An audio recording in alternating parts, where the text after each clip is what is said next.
talk about morality. Are we having an affair, or are you just glad to see me when we kiss goodnight?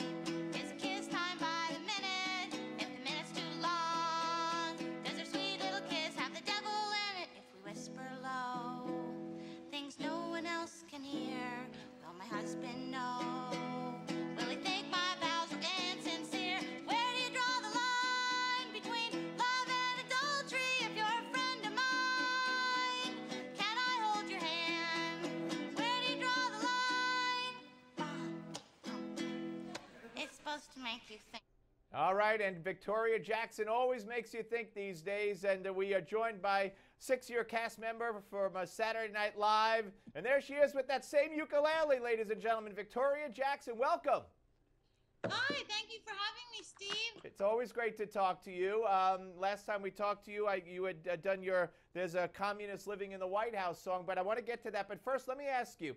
You had said you were the only cast member at the 40th anniversary of Saturday Night Live that was put in the overflow room. And then there was talk if that was political bias because you're a Christian conservative. And then you said you told Lord Michaels you would be late. So where do you stand on this? Do you think you were snubbed, or was this to be expected because you said you'd be late? Well, I'm not sure exactly what happened, and I don't want to be like a liberal and play the victim of anything, but I was just sitting in the overflow room for 2.5 hours when Robert Smigel, the head writer, came in, and he said, "Victoria!" Like, he wrote me my first impression, Roseanne. And I've always been so grateful because that opened the door up for me getting to do other characters.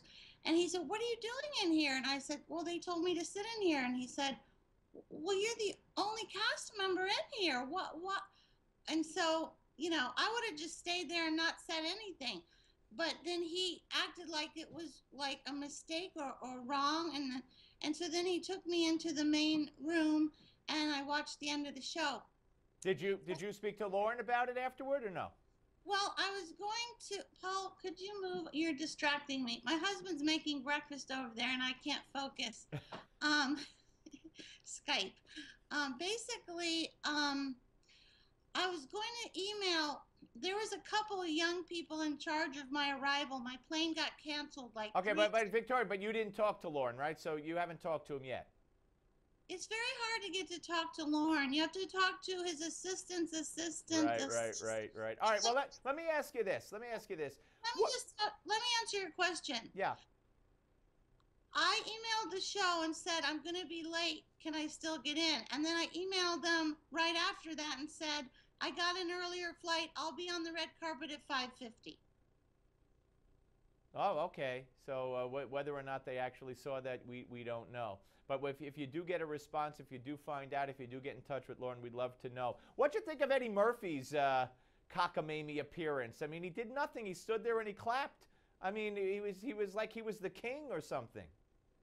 Well, it looked very amateur, but it kind of looked to me like they paid him money to show up, to bring in viewers, and then it looked like there'd been some misunderstanding. And I read somewhere that he was going to do an impression of Bill Cosby, and then at the last minute said no out of kindness to a man who's down, like, don't kick him when he's down. I don't know what happened. Yeah, it just looked weird. All right. You have been and turned very political, obviously, in your later time and in your post Saturday Night Live time. And when we come back, I want to take people out with. I want to do another segment with you, and I want to. Can we play now the soundbite that we had of the Muslim living in the White House? That's Victoria's song that she just updated from a communist living in the White House, and then we'll come back and talk about it after the segment. Let's take it out with that. It seems these days I'm in a haze, and I can't concentrate on things, can't eat or sleep, feel incomplete, kinda scared and creepy. I look over my shoulder lots and shudder when I watch TV. I bite my nails and cuticles and watch my words very carefully. I bite my lip a lot and fidget with the buttons on my blouse. Why?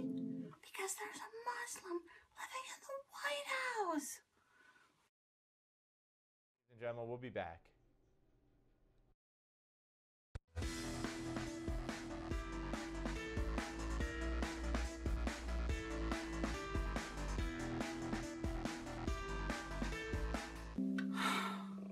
It seems these days I'm in a haze, and I can't concentrate on things, can't eat or sleep, feel incomplete, kinda scared and creepy.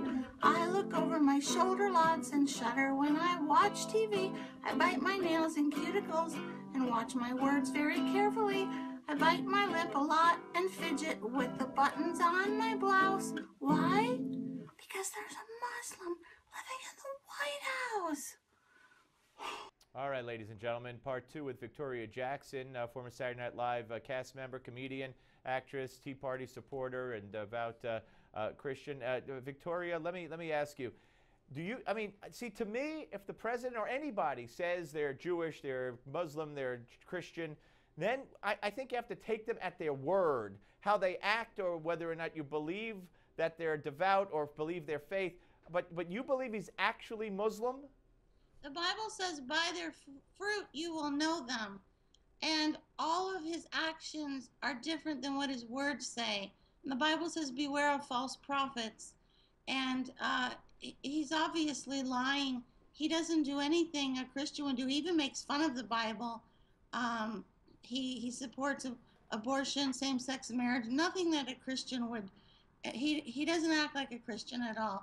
And in the middle of my song, I put all the evidence. And the thing that's frustrating to me is every night I hear the news commentators say, why is Obama doing this? Why is he helping the enemy? Why is he telling them where we're going to hit them? Why is he aiding and abetting ISIS? And I'm like, because he's one of them. It's so obvious. It's like the emperor's new clothes, you know? It's like nobody will say the truth. He's an Islamic jihadist, and you can lie for Allah. It's called taqiyya. Maruna, M-U-R-U-N-A, means you can not follow Sharia law if you're trying to deceive, you know, a Westerner that you're a peaceful Muslim. You're supposed to follow Muhammad, so there's no such thing as a moderate Muslim if you're supposed to emulate Muhammad. There are people who ask the question, whose side is he on? There are people who say that have been on this show that say he hates Jews. There are people who have been horrifically offended by his bringing up of the Crusades, and even Rudy Giuliani, when he said the other day, and I want to ask you about that, that he doesn't love America the way we do, said when he brought up the Crusades and talked about how Christians acted, he should have also talked about how horrific Muslims were during the Crusades. Let me ask you about what Rudy said. So I would assume you agree when Rudy says that the president doesn't love America. Of course, he hates America. He's not even American, and his formative years were in Indonesia, and he was a Muslim. It says it on his school records, and he said the most beautiful at evening time is the call to prayer in Muslim. I mean, you know, our formative years are very important. If only he would have been vetted in 2007, if only the news would tell the truth, you know, and his upbringing was Marxist. His white grandparents were Marxists. Valerie Jarrett, his assistant, is from Iran. She's running our country. She's from Iran, a Muslim, and her parents were in the Communist Party. I read the book by Paul Kengor called The Communist. Read Aaron Klein, read Trevor Loudon, read Dinesh D'Souza, and all the facts are there. It's just that the news won't tell the truth anymore. Are you surprised at the heat that Rudy Giuliani is now coming under? No, because the truth tellers are. How did Pamela Geller say it? Truth is the new hate speech. You know, so we are being blacklisted and attacked for speaking the truth. But the Bible always said that, you know, narrow is the way that leads to salvation and broad is the way that leads to destruction. So I've kind of expected it. I learned about it when I was in Baptist church when I was 6 years old, but now I'm actually living it. Yeah, well, again, and you think that that this is a massive cover-up, or why? Why won't people talk like you're talking? Well, there's a new article by David Kapelian on WorldNet Daily, and he's talked. Oh, where was that article? It's this long article on why the left is in bed with Islam. I gotta find it. I just. All right, Victoria, it was good to talk to you. And please, if you do find out any more information about whether or not the Lorne Michaels folks got your second email and if there was anything political involved, we would love to talk to you. You have my email, and we'll put you on immediately to talk about that. Thanks for joining us, and appreciate you coming on. And I know a lot of people like hearing from you, like seeing you, and know that you're doing well. Thanks. Love you guys. All right, take care. Victoria Jackson, ladies and gentlemen, here on the Steve Malzberg Show. The views expressed by Victoria Jackson are Victoria Jackson's views. Again, I have, if you watch me, I have tons of questions. But if the man says he's a Christian, I'll take him at his word. What that actually means is up for interpretation. We're coming back. Don't go away.